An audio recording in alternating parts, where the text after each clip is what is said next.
আমরা জীবনের বেশিরভাগ সময়টা কিছু অপ্রয়োজনীয় কাজেই কাটিয়ে দিই। আমাদের কাছে আমাদের হাতে 24টা ঘন্টা সময় আছে, কিন্তু আমরা প্রায় 20টা ঘন্টা আমরা সেই সমস্ত কাজের মধ্য দিয়ে বের করে দিই, যেগুলো হয়তো খুব একটা বেশি গুরুত্বপূর্ণ নয়, কিন্তু আমাদের হাতে কোনো সময়ই থাকে না সঠিক কাজগুলো করার জন্য। সঠিক কাজ বলতে কোনগুলো?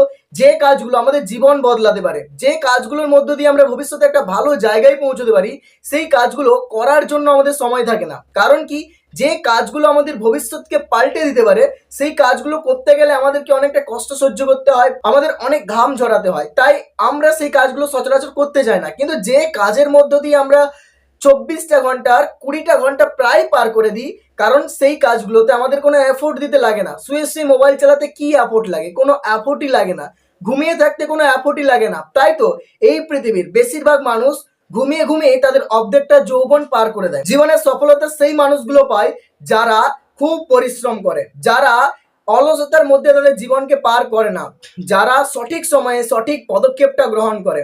যদি তোমার বয়স 20 থেকে 30-এর মধ্যে হয়, তবে এই বয়সটা একটা স্টুডেন্টের কাছে সব থেকে বেশি গুরুত্বপূর্ণ সময়। এই সময় তাকে পড়াশুনো করে ফিজিক্যালি এবং মেন্টালি তাকে স্ট্রং হতে হয়, তাকে নিজেকে যোগ্য করে তুলতে হয়। যে স্বপ্নটা সে জীবনে দেখেছে, সেই স্বপ্নটাকে ফুলফিল করার জন্য নিজেকে সেই জায়গায় নিয়ে যেতে হয়।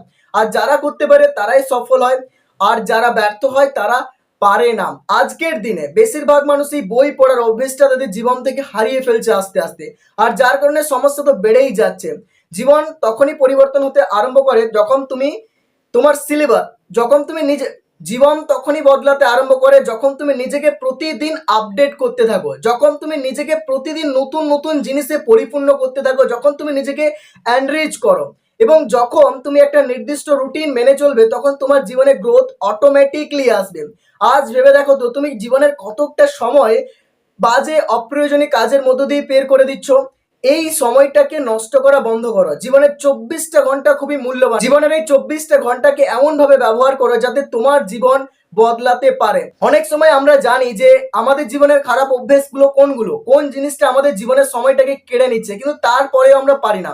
কারণ সেই জায়গাটাতে আমরা এতটা বেশি অ্যাডিক্ট হয়ে যাই যে সেখান থেকে আমরা চাইলেও বেরিয়ে আসতে পারি না। আমরা জানি যে অত্যাধিক মোবাইলের ব্যবহার সব দিক থেকেই ক্ষতিকর, কিন্তু এটা জানার পরেও কি আমরা এই জিনিসটাকে সর্বোপরি ত্যাগ করতে পেরেছি? না, পারি না। কিন্তু তুমি এই মোবাইলটাকে ব্যবহার করে তোমার জীবন বদলে ফেলতে পারো। তুমি মোবাইলে কতটা সময় ব্যবহার করছো সেটা ম্যাটার করে না, তুমি মোবাইলটাকে কিভাবে ব্যবহার করছো সেটার উপর নির্ভর করে। তুমি 4 থেকে 5 ঘন্টা শর্টস, মুভি এইসব থেকে পার করে দিচ্ছ, কিন্তু এই মোবাইলকে ব্যবহার করে যদি তুমি ওই 4 থেকে 5 ঘন্টায় এমন কিছু নতুন স্কিল শেখো যা তোমার জীবন বদলে দিতে পারে। তোমাকে পরিবর্তনের সঙ্গে তাল মিলিয়ে সামনের দিকে এগিয়ে যেতে হবে। আমি বলছি না মোবাইল ব্যবহার করা খারাপ, কিন্তু তুমি যেভাবে ব্যবহার করছো সেই পদ্ধতিটা খারাপ। তুমি মোবাইল ব্যবহারের পদ্ধতিটাকে ঠিক করো, দেখবে তোমার জীবন বদলে যাবে। আর পরিশ্রম করতে ভয় পেও না, অলসতায় ডুবে থেকো না। আজকের দিনে আমরা বই পড়তে পারি না, কারণ বই পড়তে গেলে অনেক যন্ত্রণা কষ্ট সহ্য করতে হয়। সেই তুলনায় আমরা সুইচে মোবাইল ব্যবহার করতে সবাই খুবই ইচ্ছুক। আর প্রতিদিন জীবনে নতুন কিছু শেখো, ধৈর্য ধরো, জীবন